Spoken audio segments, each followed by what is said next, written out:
L'objectif de cette vidéo est de comprendre comment évaluer l'erreur commise lorsqu'on rejette une partie d'une série pour l'approximer. Il ne sera question dans cette vidéo que de séries alternées convergentes. Pour comprendre cette vidéo, on doit savoir ce que sont une suite, une série et des sommes partielles d'une série. Pour visualiser le concept d'erreur, nous nous aiderons des applications Maple, Sequences et Series, suite et séries en français, qu'on retrouve en cliquant sur Outils, Math Apps et enfin Calculus. OK, on passe à. Voici la série harmonique alternée ainsi que son terme général. On la nomme S. On veut approximer la valeur de S, mais d'abord, étudions la suite harmonique alternée, soit la famille de termes suivantes. 1, moins une demi, un tiers, moins un quart, etc. Dont le terme général est moins 1 à la n plus 1 sur n, alors que n commence à 1. Chacun des termes de la suite est représenté par un point rose sur ce graphique de l'application Sequences. On voit par exemple qu'à n est égal à 4, moins 1 à la n plus 1 sur n est égal à moins 1 quart, et qu'à n est égal à 9, moins 1 à la n plus 1 sur n est égal à 1 neuvième. Lorsque n devient grand, cette suite converge vers 0.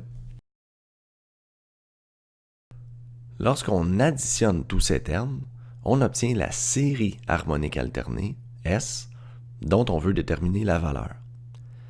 L'application Series nous permet de visualiser la même suite que tantôt, en rose, en même temps que les sommes partielles de la série associée, en bleu.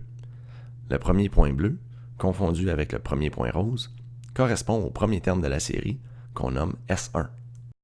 Le second point bleu représente la somme partielle des deux premiers termes de la série, S2, soit 0,5 dans ce cas-ci. Le troisième point bleu représente la somme partielle des trois premiers termes, S3, soit environ 0,83, et ainsi de suite. Cette application est intéressante car elle nous permet entre autres de bien distinguer l'alternance de signes, et lorsqu'on augmente le nombre de termes, elle nous permet de voir que, comme tantôt, la suite converge vers 0, et que la suite des sommes partielles, c'est-à-dire S, notre série, converge vers ce nombre. On peut donc dire que S est une série alternée convergente, et officiellement, elle converge vers ln de 2, soit environ 0,69. Il serait très difficile pour nous de calculer cette valeur à la main, alors on approxime S à l'aide d'un certain nombre de termes. Prenons-en 4. S est donc approximativement égal à cette somme, S4, qui donne 0,583 périodique. Étant donné qu'on ne prend pas tous les termes de la série, on peut affirmer que l'on commet une erreur d'approximation. L'erreur exacte que l'on commet correspond à ce que l'on a rajouté, c'est-à-dire cette somme, un cinquième moins un sixième plus un septième, etc. On remarque que l'erreur exacte est aussi une série. Observons le comportement graphique de cette série. On a la suite des sommes partielles, S1, S2, S3, etc. Lorsque n devient grand, on peut voir que la série converge vers ce nombre. L'erreur exacte est donc elle aussi une série alternée convergente, et Maple nous aide à trouver sa valeur, soit environ 0,11. Encore une fois, il serait difficile pour nous de calculer la valeur de cette série à la main, et on va l'approximer, mais cette fois en la bornant. On se rappelle qu'on a approximé la série harmonique alternée S à l'aide de S4, donc le premier terme qu'on a ignoré est un cinquième, et on peut voir sur le graphique que l'erreur exacte, 0,11, est plus petite que ce terme, soit 0,20.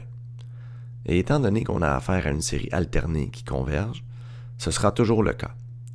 C'est-à-dire qu'on peut affirmer que l'erreur exacte est plus petite que la valeur absolue du premier terme ignoré, soit un cinquième dans ce cas-ci. On doit mettre une valeur absolue car le premier terme ignoré pourrait être négatif dans une série alternée.